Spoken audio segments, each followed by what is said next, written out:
Ser mãe, trabalhar, estudar e ainda dar conta de tudo. Essa é a realidade de muitas mulheres.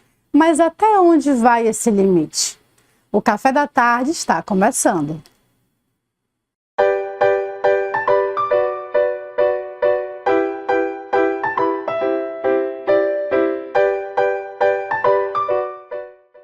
E hoje vamos falar sobre maternidade, carreira e os desafios da vida real. E para esse bate-papo, eu recebo essas mulheres incríveis que são mães, né? Claro, a psicóloga Thaís Lemos e a fotógrafa Daniele Soares. Boa tarde, meninas, sejam muito bem-vindas. E eu já começo conversando com você, Daniele. Você acumula vários papéis, né? É mãe, é fotógrafa, é estudante universitária, é estagiária. Como é essa tua rotina? Conta pra gente. Boa tarde, Paula. Boa tarde, doutora Thaís. Boa tarde, telespectadores. A minha rotina ela é muito intensa. Eu costumo dizer que a maternidade ela é uma gestão de pessoas, de finanças e de tempo. Então, é preciso gerenciamento de tempo, de pessoas, de recursos para poder conseguir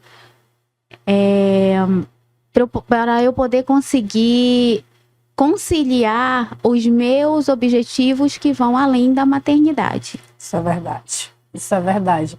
Essa gestão é como a Leide, a nossa consultora empresária, ela sempre fala. Essa gestão de tempo, ela é muito importante, né, Dani? Para poder você conseguir resolver as questões, tudinho. E como é o teu dia a dia? Conta pra gente.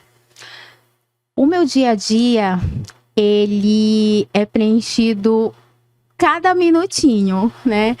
Nunca tem pausa.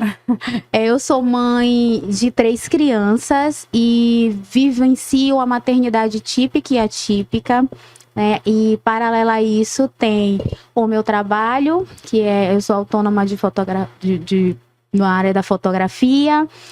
Sou atualmente acadêmica de psicologia, já faço estágio e também, em função de ter conseguido organizar o meu tempo, eu já consigo praticar o autocuidado através do Pilates, que é outra paixão que eu tenho e que eu consigo praticar atualmente também. Gente, que incrível! Mas esse autocuidado, ele é importante, né? Porque a gente, que nem a gente fala, a gente tem que se amar primeiro, tem que estar bem primeiro para poder a gente cuidar do outro, né? Então, esse autocuidado, ele é fundamental. Assim, em algum momento tu já te sentiu sobrecarregada, Daniele? Sim. Por mais que existam pessoas, que exista uma rede de apoio, a sobrecarga, muitas vezes invisível, que é a mental, ela recai sobre a mulher, né?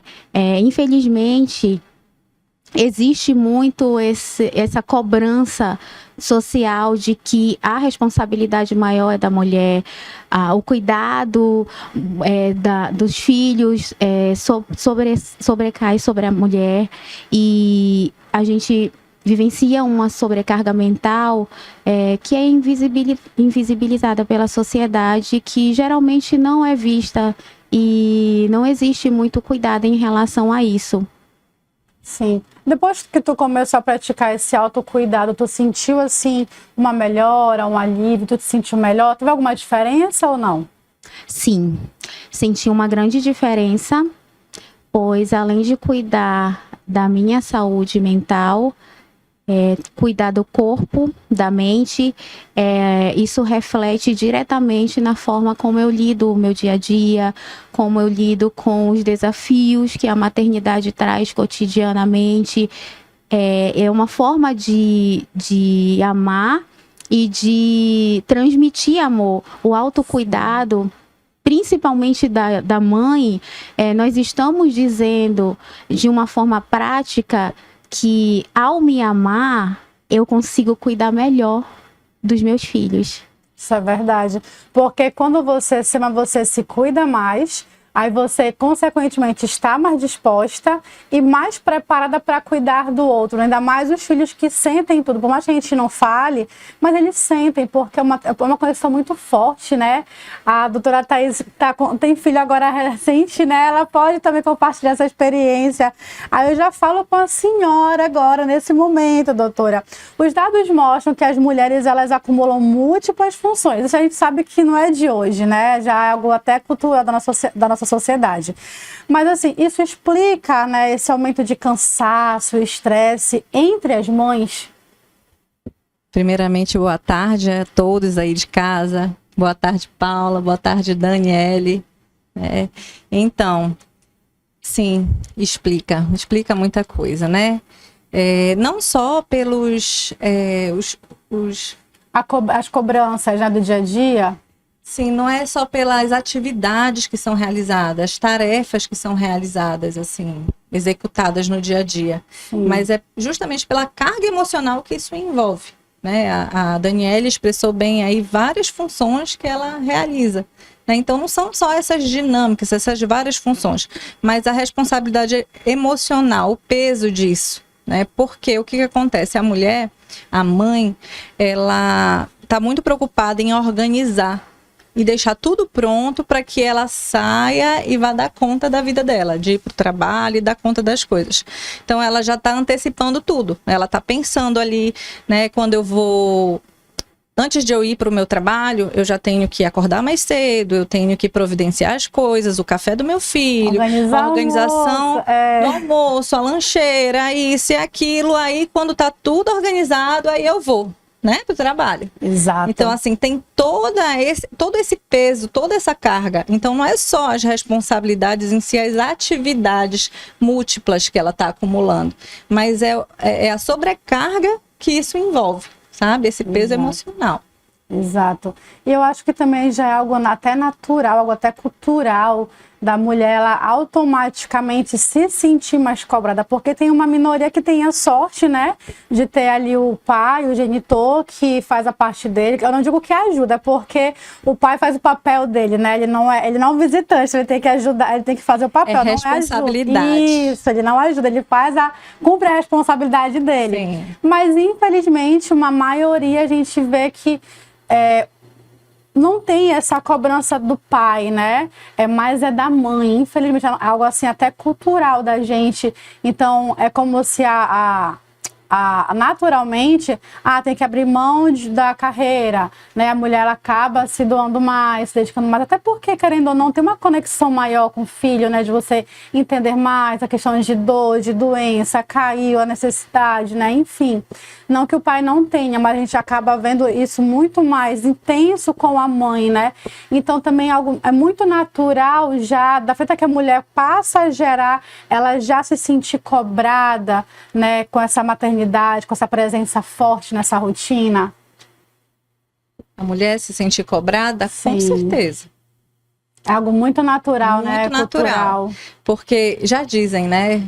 É muito comum, não sei se vocês já escutaram falar, acredito que sim, porque fala assim, nasce uma mãe, nasce uma culpa. Né? Então, assim, essa culpa, ela vem justamente dessa autocobrança, né? E ela é uma autocobrança, assim, constituída socialmente, sim. Também, né? Tem a da mulher, porque a mulher, ela sente essa cobrança, né? Mas ela também é constituída socialmente porque isso vem, como tu estavas falando, né? É uma questão que pega mais a mulher também, porque é uma questão cultural. É uma questão cultural. Quando nós somos crianças, meninas, crianças, o que a gente brinca? De boneca, de casinha. De panelinha, de cuidado, de coisas que envolvem o contexto familiar. E os meninos, do que eles brincam? De bola, de carro, de coisas que envolvem mais essa liberdade. Exato, é verdade. Né? Então, isso é constituído desde lá da nossa base.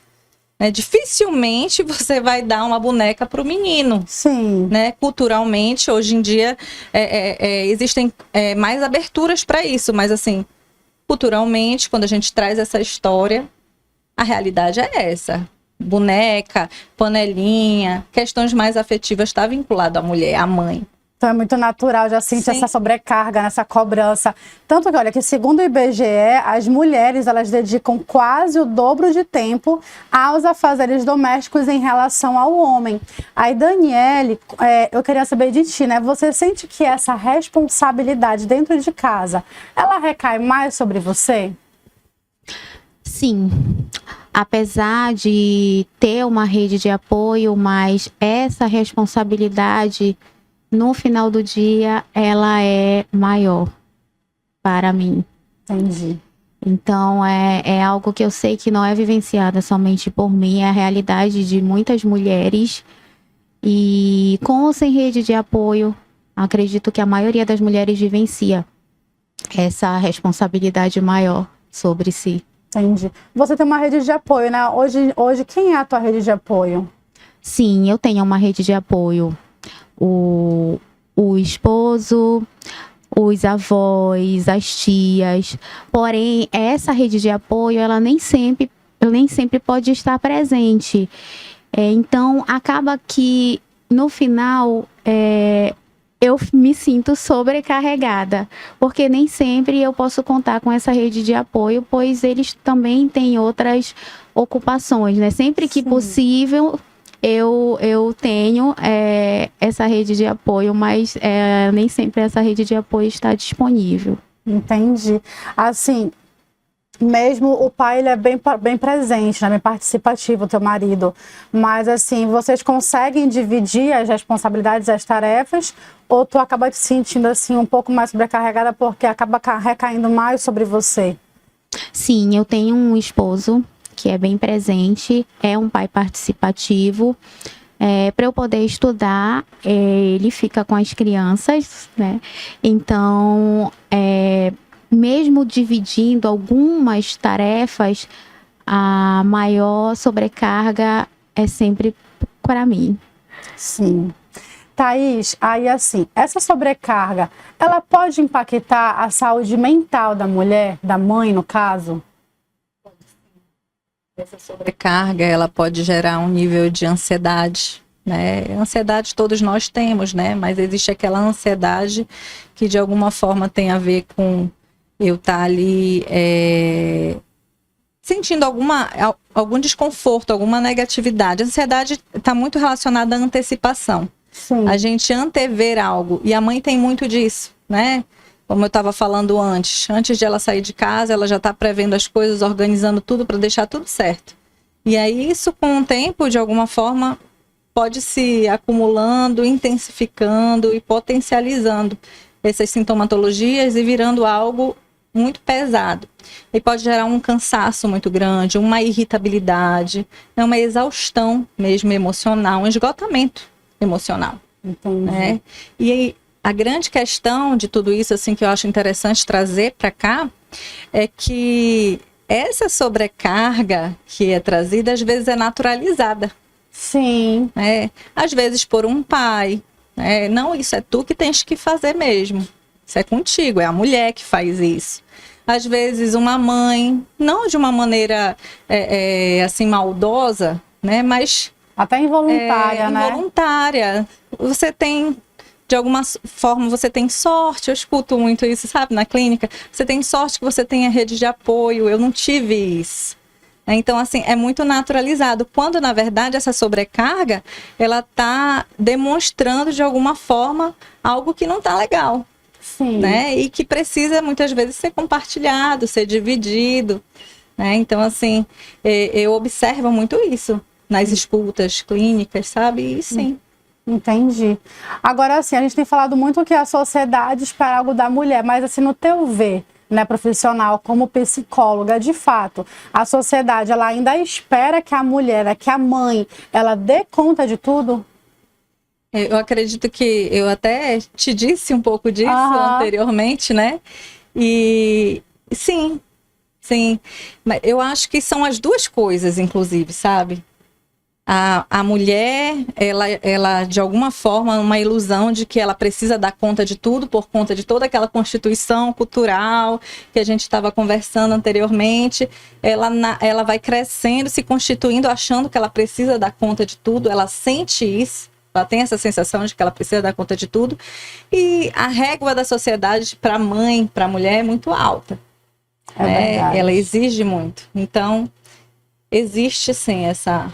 Apesar da gente estar vivendo uma modernidade, né? Mas esse avanço cultural, ele tem sido assim muito lento, né? Porque a mulher... eu digo mulher, tanto mulher quanto mãe, né? Ela tem que se desdobrar em vários papéis e tem que estar aqui plena, sorrindo, linda. Né? Opa, dei conta, consegui. Enquanto que não necessariamente seja isso, né, Thaís? Ela não precisa dar conta de tudo. Ela precisaria, de repente, tirar um pouco mais dessa cobrança dela para poder se aliviar mais, viver melhor. Existe essa possibilidade? Costumo falar que a gente dá conta de algumas coisas em alguns momentos e isso vai mudando ao longo do tempo. Entende? A gente não consegue, de fato, dar conta de tudo. Eu estou numa realidade, como você falou, né? Recentemente mãe, meu filho está com 1 ano e 2 meses. E assim, desde que eu planejei, porque foi uma gestação planejada, eu já tinha o conhecimento de que quando ele nascesse, muita coisa da minha realidade ia mudar. Né? Então eu sabia que eu não ia conseguir fazer tudo o que eu fazia antes, como eu estava fazendo. Então, assim, eu escolhi acelerar muita coisa da minha carreira, né? Acelerei muita coisa, dei bastante gás nisso, porque eu entendia que quando ele nascesse, isso ia diminuir. Mas, assim, ilusoriamente, a gente acha que vai ser de um jeito e quando vem a maternidade, a realidade, por mais que a gente tenha conhecimento técnico, teórico, se prepare mesmo, né? Ela pega a gente de surpresa. Sempre ela pega surpreende, a gente, sim, surpreende. Então, assim, a partir do momento do nascimento do meu filho, eu reduzi muitas coisas. Eu não trabalho mais como anteriormente. Né? A carga horária de trabalho que eu tinha não é mais a mesma. E muitas vezes, para eu poder estar presente com meu filho, eu tenho que deixar uma louça suja para eu poder brincar com ele. Né? Para eu ter uma qualidade. Para eu estar com ele, às vezes eu não estou com meu esposo. Para eu estar com meu esposo, às vezes eu deixo ele com a rede de apoio, né? Para eu poder voltar às minhas atividades, a cuidar de mim, fica com a rede de apoio. Então eu não consigo dar conta de tudo porque eu não consigo estar integralmente com meu filho, né? Porque eu preciso fazer outras coisas também. Para mim, enquanto pessoa, para mim, né, enquanto profissional. Então, quando eu me dedico, né, para a minha profissão, de alguma forma existem outras coisas ali, né, que eu não estou ali 100%. Quando eu estou com meu filho, eu não estou 100% para outras coisas. Quando eu estou com meu esposo, é assim que funciona. A gente não consegue, de fato, dar conta de tudo. Exato. Dani, agora me responde uma coisa. A gente já falou sobre sobrecarga, culpa. Você, na sua maternidade, já se sentiu culpada por não conseguir estar presente em tudo ao mesmo tempo? A culpa, ela já fez parte de parte da minha maternidade, mas eu aprendi a ressignificar e entender, assim como a Thaís comentou anteriormente, eu entendi que eu não dou conta de tudo e está tudo bem, porque a maternidade, ela além do amor que a gente só aprende vivenciando a maternidade, a maternidade ela nos traz um amor diferente. Sim. Né? E essa forma de amar, ela também nos ensina a dar limite aos filhos e também a descobrir os nossos próprios limites. É verdade. Dentro da maternidade. E quando eu vivenciei, nasceu uma mãe e nasceu uma culpa. Sim. Mas eu era aquela mãe que eu queria ser a mãe perfeita. Sim. Né?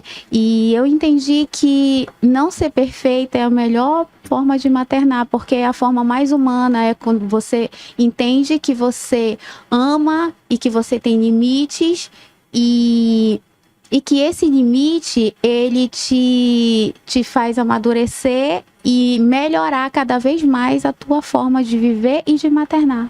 É verdade. Eu acho que ressignificar ele é importante.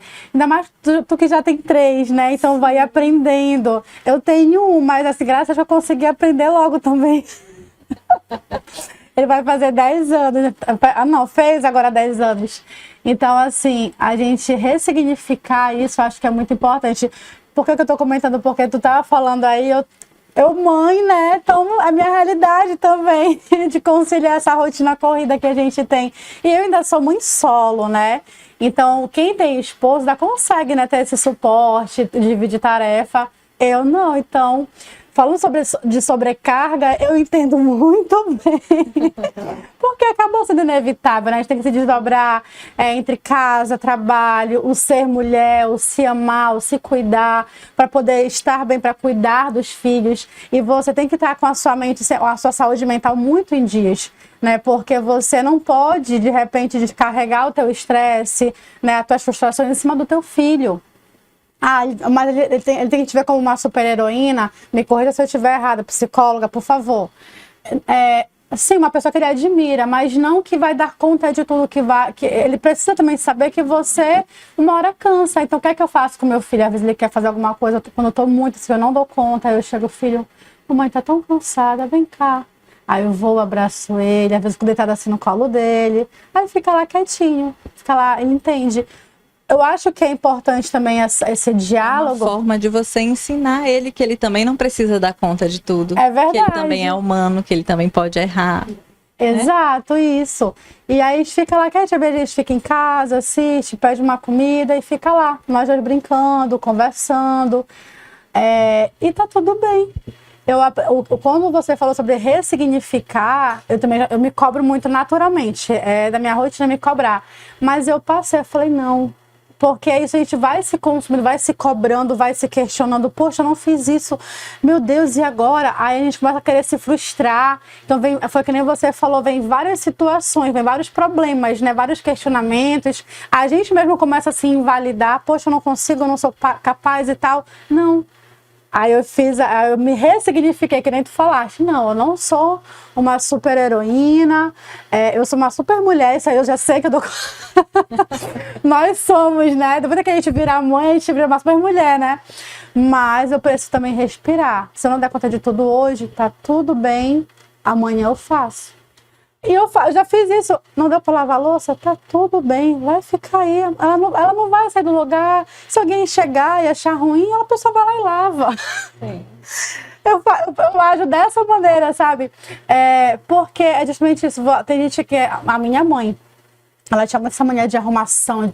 Tem muito isso ainda hoje em dia, né? Pessoas que só dormem depois que lava a louça, que tem que deixar a pia limpa, um brinco.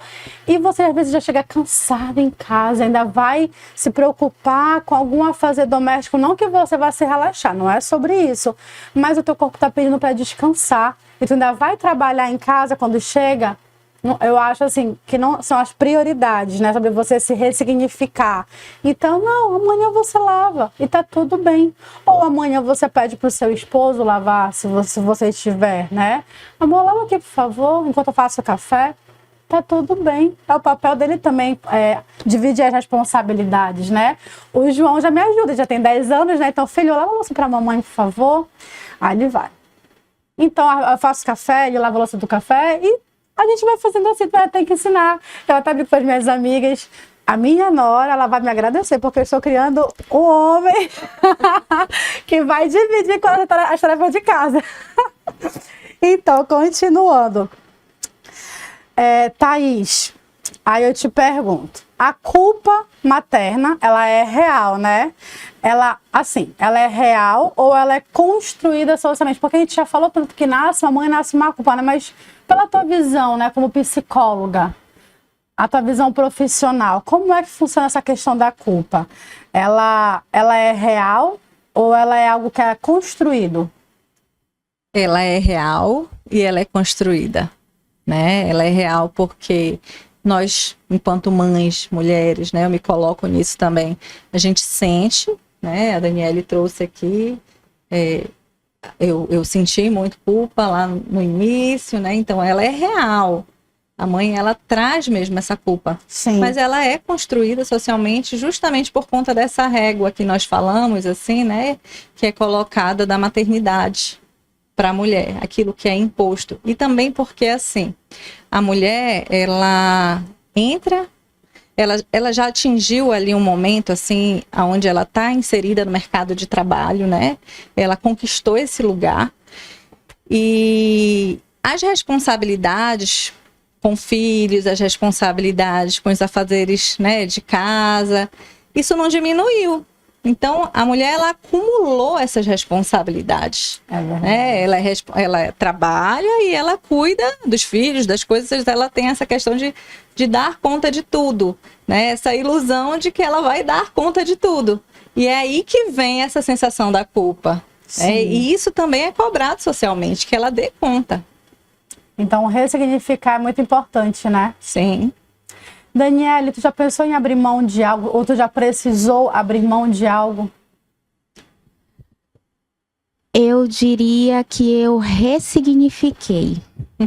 Ressignifiquei muitas coisas. Adiei alguns planos com a chegada da maternidade, porém não desisti desses planos. Perfeito. E um deles era voltar a estudar, né? No caso, é a minha segunda graduação. E eu já havia planejado que após o terceiro filho, a partir do momento que ele iniciasse a vida escolar, eu reiniciaria a vida acadêmica. E assim eu consegui conciliar as duas coisas. Perfeito. Uma fala muito importante, né? Porque ela não abriu mão, ela adiou, ela ressignificou. E eu acho que isso pode servir de inspiração para muitas mulheres que estão nos assistindo nesse momento. Você não precisa abrir mão dos seus sonhos, você não precisa abrir mão daqueles projetos. Você apenas adiou. Mas quem sabe já chegou a hora de dar andamento. Fica a pergunta, né? E aí, Dani, pra gente estar finalizando, esse bate-papo tá tão gostoso, né? Mesmo com todos esses desafios, né, desse dia a dia, o trabalho, ele representa o que para você? O trabalho, ele representa parte da minha identidade. Existe uma Daniele antes e uma Daniele depois da maternidade, porém, a Daniele de antes sempre foi uma mulher independente financeiramente, emotivamente. Então, faz parte da minha personalidade, né? Então, é algo que eu nunca perdi. Né? Volto com a palavra ressignificar, Sim. Pois ela faz parte, né, de várias versões da nossa vida, né? E muito na versão materna. E o trabalho, ele para mim é algo muito importante, porque faz parte da minha pessoa e também na questão de dar um exemplo como mãe, como mulher. Por que não inspirar outras mulheres, porque a gente nunca sabe o impacto que a gente causa numa fala, numa ação, no que a gente faz, como a gente fala, como a gente conversa com outras mães. Exatamente, é verdade. Thaís, é importante, né, que essa mãe ela mantenha a sua identidade profissional após o início da maternidade? É importante, porque quando ela se torna mãe, ela não deixa de ser a profissional, ela não deixa de ser a mulher, ela não deixa de ser a pessoa. Sim. Né? Então, é importante que ela retome as atividades dela habituais, né? Para que ela se perceba, ela continue, né, investindo nos seus projetos, nos seus desejos, na sua própria identidade. Porque ela não deixa de ser mulher, né? Não deixa de ser mãe. Exato. Até para ela não se anular também como pessoa e profissional, né? E aí, assim, porque o que é que acontece quando ela se anula por completo em função da maternidade? A palavra, ela diz muito, né? Quando ela se anula, ela se perde dela própria, ela se perde de si. Porque o que que acontece? Ela se esvazia, ela chega no momento onde ela não consegue encontrar mais sentido, porque se ela se anulou, ela está ali em prol, geralmente, da demanda dos outros. Ela faz para os filhos, ela faz para o esposo, ela faz sempre para os outros. E nesse movimento de estar sempre ali para os outros, ela deixa de estar para quem? Para ela própria. Então, ela anula os desejos, ela anula, né, aquelas expectativas que ela tinha, os planos, os objetivos, e ela se perde dela. E chega um momento que isso ela entra em conflito, começa a ter um cansaço muito grande, né, e chega a um sofrimento. Verdade. Meninas, muito obrigada pela participação de vocês, Thaís, Daniele, muito obrigada por essa conversa, esse bate-papo. Obrigada, Paula, obrigada a vocês de casa, espero que vocês aproveitem um pouquinho dessa nossa história, desse conteúdo, né? Verdade. Obrigada, Paula, obrigada pelo convite, obrigada a vocês por nos ouvirem. E é isso, nesse mês de maio, mês das mães, vamos trazer muito conteúdo sobre maternidade e hoje a palavra foi ressignificar, porque maternidade e carreira você pode conciliar e você não precisa dar conta de tudo. Você pode estar ressignificando, fazendo a gestão do seu tempo, né, a sua gestão de vida para você ter mais qualidade e bem-estar. Vamos para um pequeno intervalo e voltamos já já.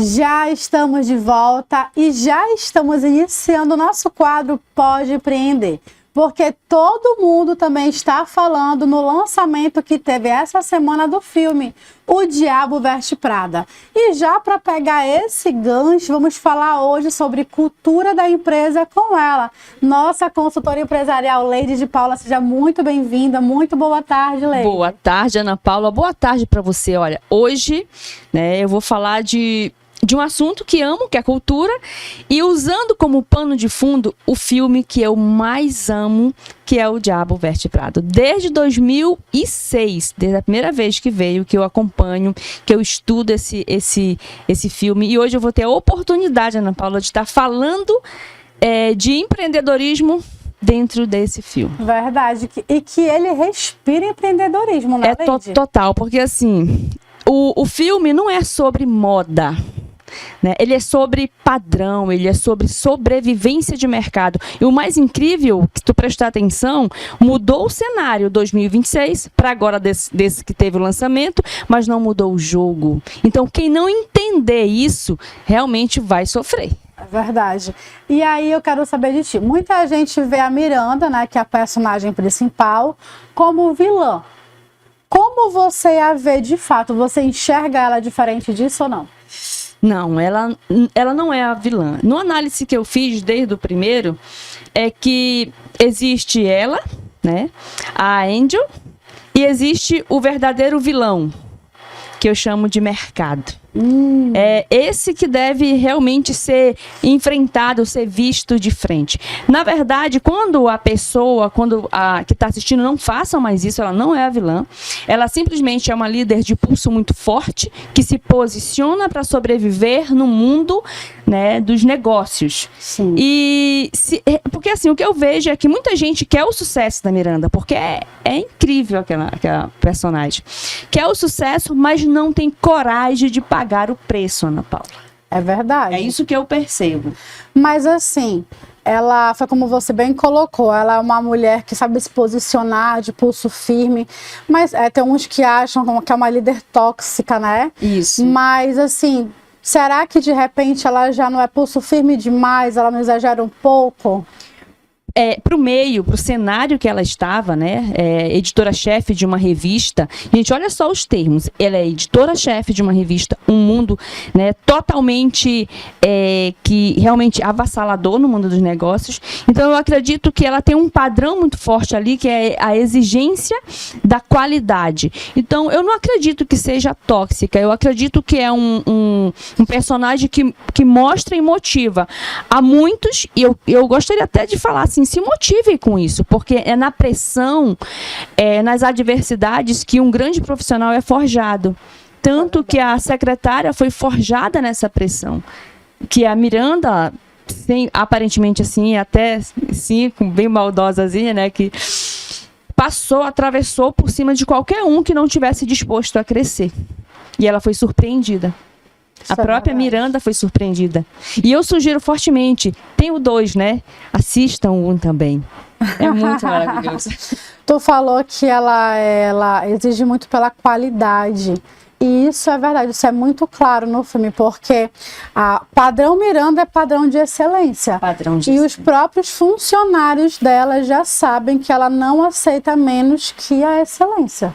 Não aceita. Inclusive, eles têm um respeito muito grande por ela, né? Porque o padrão dela é que deixa a revista, na época, no topo.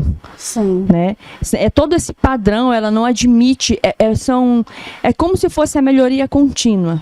Porque fazendo uma analogia aqui, do padrão de excelência do Japão. Né? Porque que hoje a Toyota é referência, é um carro referência, porque foi para o padrão da melhoria contínua. Sim. Eu estava até discutindo hoje sobre essa qualidade, né, dos produtos japoneses, que é um país, fugindo assim um pouco, mas ainda dentro. Sim. É um país pequeno, mas que para se sobressair no mercado, ele teve que implementar essa melhoria contínua, ou seja, é uma cultura muito forte de não aceito menos que isso. Exato. Um dos funcionários dos colaboradores dela, ele ressalta, né, que a Miranda ela ganhou um posicionamento no mercado porque a revista se mantém em alta durante anos como referência de mercado, né? E isso se mantém graças a Miranda. Isso fica muito visível numa cena onde a Angel, que é a secretária, né? Ela chega com um estilista da Miranda e desabafa com ele e chorando porque que ela não elogia. Então ele é bem categórico e fala para ela não ser tola. O que ela pensa? Se ela está num jogo que ela nem conhece, que ela ignora um jogo e critica o jogo e depois quer que passe a mão na cabeça dela. O que eu tirei de lição para isso? O mundo do empreendedorismo é um jogo. Se você quer empreender, você tem que entender o jogo para poder falar dele. O que acontece é que muitos empreendedores criticam o mercado, criticam isso, criticam o financeiro, criticam tudo. Mas o ideal é entenda tudo isso, aí sim você dá seu posicionamento, não é nem a sua opinião, porque não se dá opinião, se posiciona, se entende dentro do empreendedorismo. Exato. E aí, Leide, a gente está falando muito sobre cultura, né? O que esse filme ele ensina na prática sobre cultura dentro de uma empresa? Na prática mesmo, assim, a olho nu, é que cultura não é um quadro na parede, não é uma letrinha bonitinha que é para fazer, é vivido.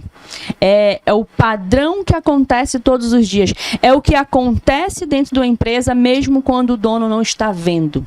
E se ele tolerar algumas coisas, essa tolerância acaba se tornando a cultura da empresa. Entende, Ana Paula?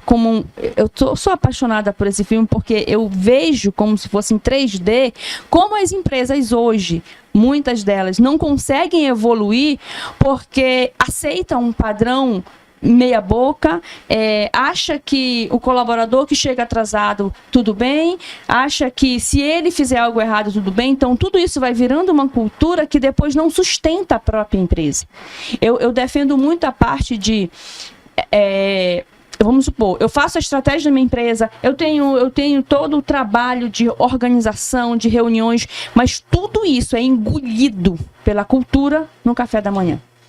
Porque se você faz toda uma programação, mas não tem a cultura de exigir que essa programação realmente se concretize no dia a dia, aí, minha querida, sinto muito, mas essa empresa está correndo um sério risco. Entendi. Aí eu te pergunto, a liderança da Miranda, ela é eficaz ou é tóxica?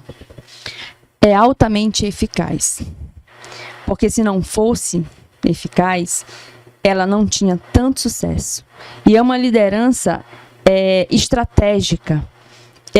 Eu vi na Miranda no filme que cada ação que ela faz é para poder exprimir, para poder extrair do outro a melhor versão.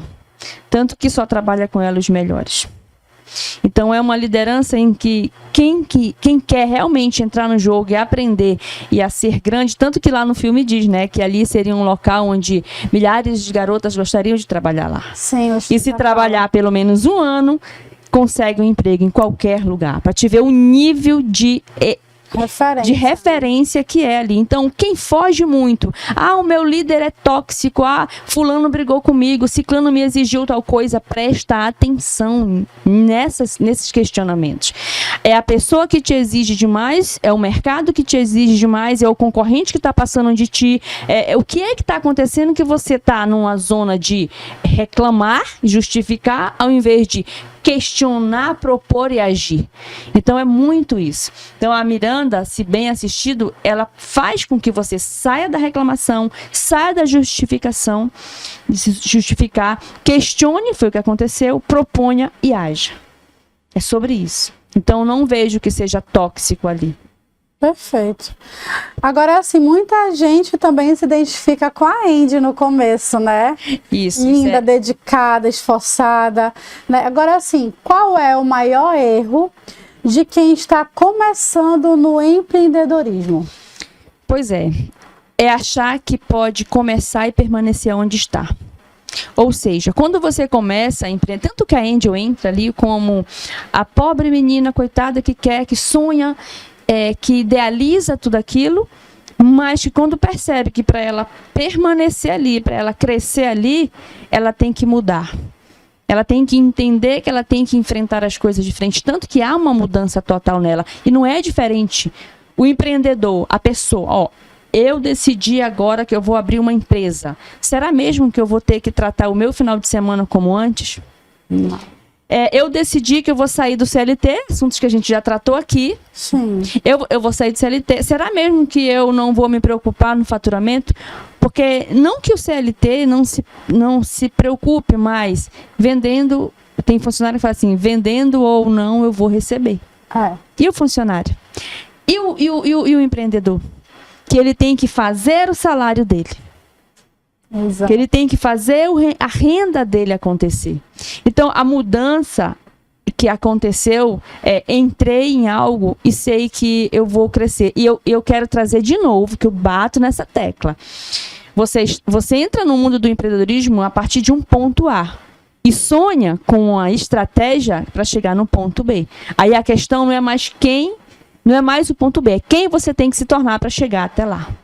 Foi o que aconteceu com a secretária, com a Andy.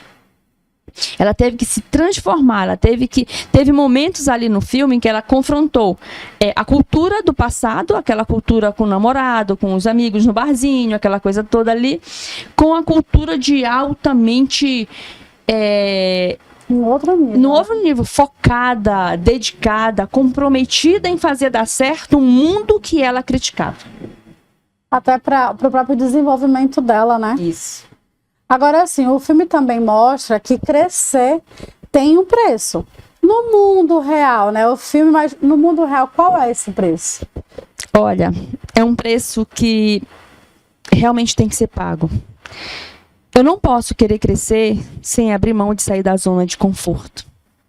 Eu não posso querer crescer sem olhar para a realidade e dizer, isso daqui não dá mais para mim, desse jeito não consigo mais. Então, o abrir mão de lugares, de ambientes, né, esse é um preço que tem que ser pago, né, de acordar mais cedo, dormir mais tarde. Então, nem todo mundo assim, as pessoas querem o glamour, querem o bem-sucedido, querem ter dinheiro para comprar o seu carro, pagar as contas, comprar casa, ficar rico e tudo mais. E o preço? E o preço de realmente estudar a empresa, o preço de saber que tem que resolver um problema e esse problema tem pessoas que são os clientes que tem que ser bem atendido. Então, são várias coisas que o empreendedor, você que está empreendendo, vai ter que colocar nas suas reflexões diárias. O que é que eu posso fazer hoje para fazer a minha empresa dar certo? O que é que eu tenho que deixar de fazer para fazer a minha empresa dar certo? Então, são dois lados da mesma moeda. Sim. Entendeu? Tô falando, me lembrei de uma conversa com uma amiga minha, que ela é lojista no ramo de moda. De moda. Moda. E aí ela falando pra mim que ela, no primeiro ano dela foi muito complicado. Ela tá muito recente nesse ramo, né? Então, assim, ela fez algumas compras erradas. Eu falei assim, não, amiga, você não fez compra errada, você fez um investimento de teste. Porque você precisava saber qual é o teu público, o que é que ele gosta, o que é que ele quer consumir, para te poder, então, fazer uma nova compra de algo já específico e mais assertivo, porque tu já vai conhecer o gosto dele. Então, é aquela questão, né? É o aprendizado, é a persistência, é você continuar a seguir. Não pode desistir, né? No empreendedorismo, eu acho que desistir não é uma opção. Você, pelo contrário, vai desanimar, vai doer, mas não pode desistir. Não pode. Os maiores empresários que eu já estudei, que eu já pesquisei, os maiores cases de sucesso, eles quebraram. E não foi só uma vez. Mas como assim quebrou, Leide? Quebrou de apartar. Só que quem saiu da quebra não foi o mesmo que entrou. Para sair foi mais forte. Eu mesma já cheguei, já passei por isso. Né? Eu já te contei, talvez não saibam, mas eu fui abaixo de R$100 mil em 2010. E a pessoa que quebrou não sairia de lá. Foi outro ser humano que conseguiu sair de lá. Um ser humano muito mais forte, muito mais decidida, muito mais caruda. Então, quebrar não é feio. Feio é ficar lá embaixo, se lamentando, reclamando. Mas ter as concepções e ir para cima. Exato. Leide, entre os nossos telespectadores, sempre tem alguém que quer melhorar o seu negócio, né? E aí eu te pergunto, por onde começa? Olha, eu acredito muito que para melhorar o negócio, você tem que olhar para o padrão. Olha para o padrão, não importa qual seja a sua empresa. Você está realmente entregando um padrão que faz com que a pessoa prefira comprar de você do que do seu concorrente? Você realmente está criando um produto que tenha diferencial no mercado? Então, são indagações que, se for negativo, você vai ter que rever. Você vai ter que realmente, o que a gente falou anteriormente, pagar o preço. Estudar mais, pesquisar mais, fazer melhor.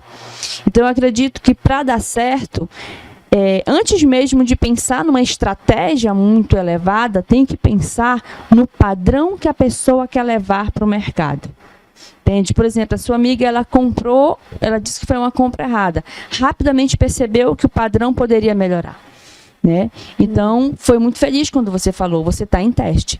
Isso se chama um mínimo produto viável. Né? Você vai entrar no mercado, mas não tem certeza, não entra com força. Coloca um mínimo produto viável, faz ele girar, vê se ele tem aceitação e coloca padrão. E o padrão, Ana Paula, não é só no produto. Essa xícara aqui, eu tenho uma, você tem outra. Eu posso colocar um padrão na forma de embalar, na forma de oferecer, na forma de encantar. Sim. Sabia que talvez o teu cliente nem saiba que precisa do teu produto. Você precisa educar ele, fazer com que ele sinta necessidade, desejos e sinta utilidade nisso tudo. Perfeito. E aí eu te pergunto, você acha, né, na tua opinião, você acredita que todo empreendedor, ele precisa desenvolver esse nível de exigência parecido com o da Miranda? Olha, eu não diria parecido porque cada um é único. Sim. A Miranda está num jogo, a Miranda está num cenário que realmente é uma questão de sobrevivência, não só dela, mas como da própria revista, como todo aquele jogo da trama do filme. Seria injusto eu dizer para o empreendedor que ele tem que ter um padrão, né? E esse padrão tem que ter sempre... Eu colocaria o padrão do 6 Sigmas, que é uma ferramenta japonesa, que é melhoria contínua. Você não precisa entrar o padrão é esse. Você sempre melhora. Por quê? Se você coloca um produto no mercado e percebe que ele pode nivelar Ele pode avançar, você vai melhorando de acordo com a necessidade, com os sonhos e desejos do principal ativo de uma empresa, que é o cliente. Perfeito.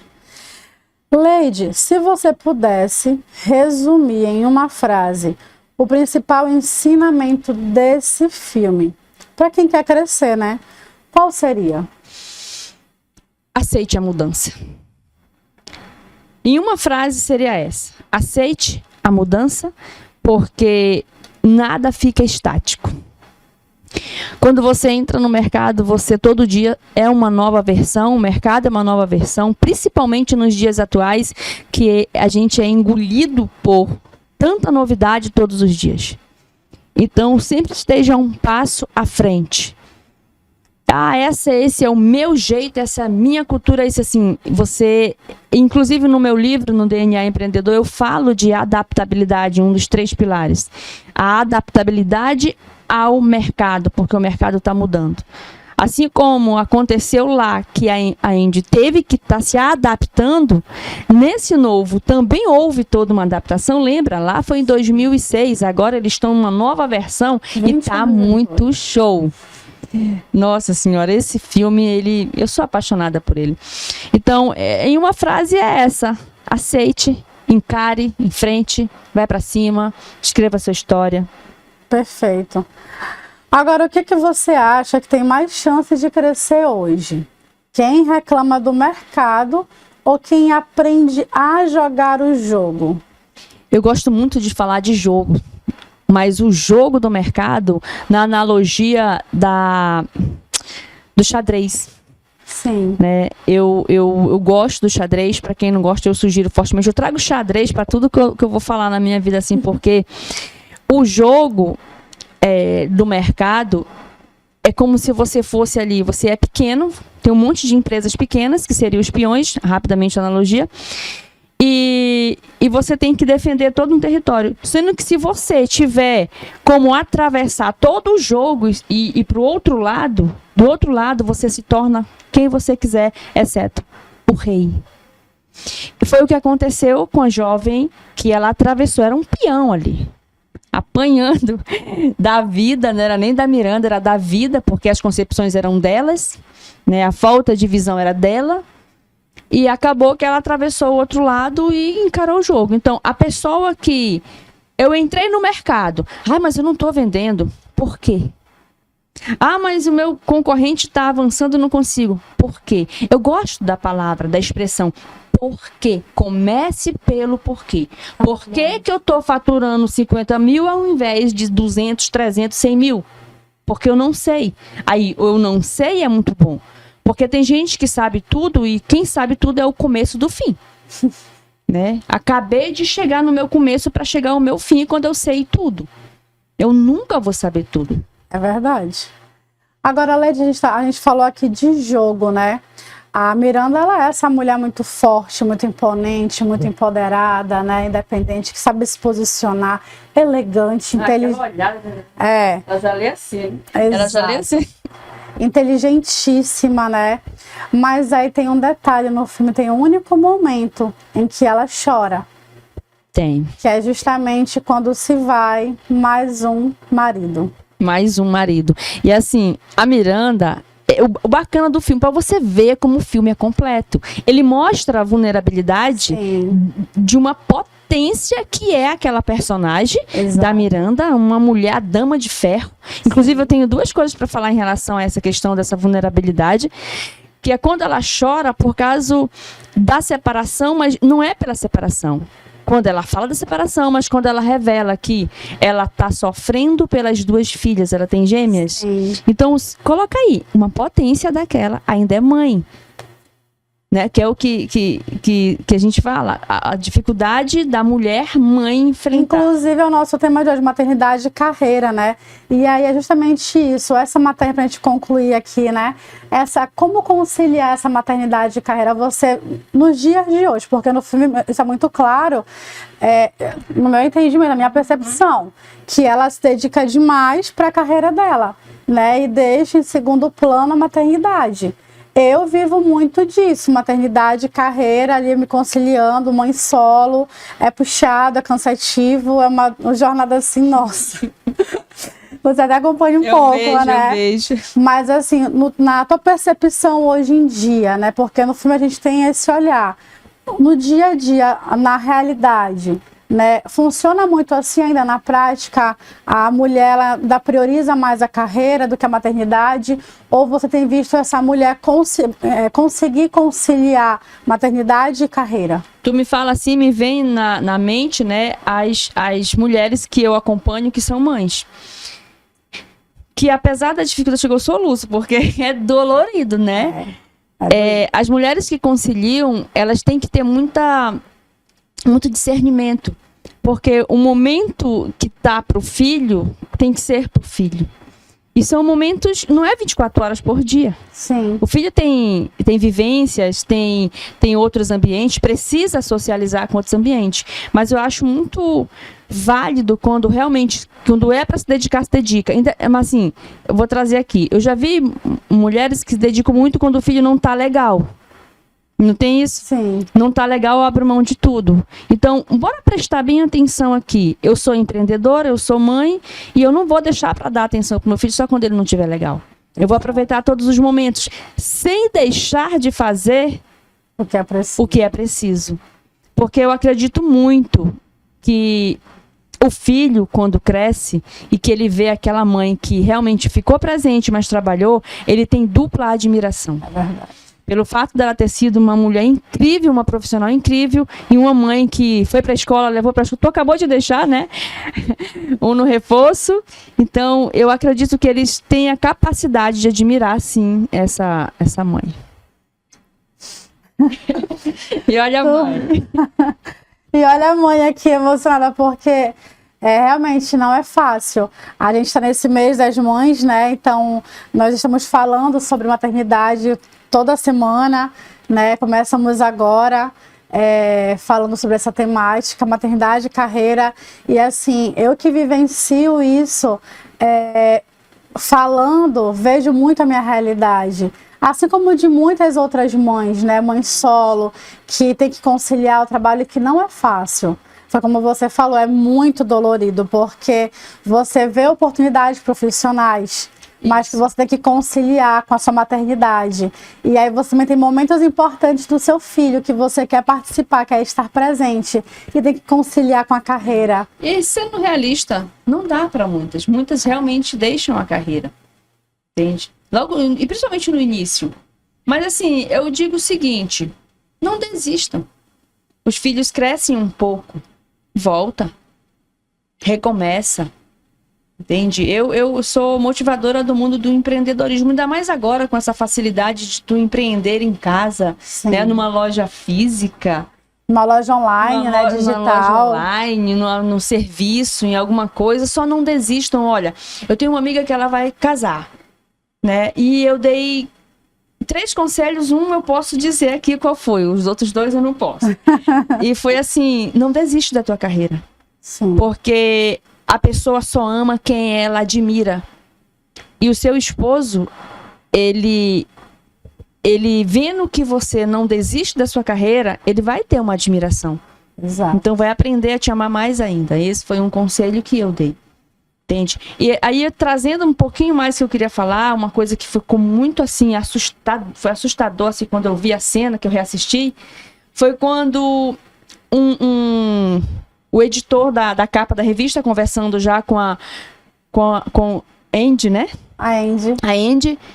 E aí ele falou mal da Miranda. E a Andy defendeu a Miranda. Sim. E ele disse, você defende a Miranda? Ela é uma carrasca, ela é isso, aquilo, outro. E ela falou, não.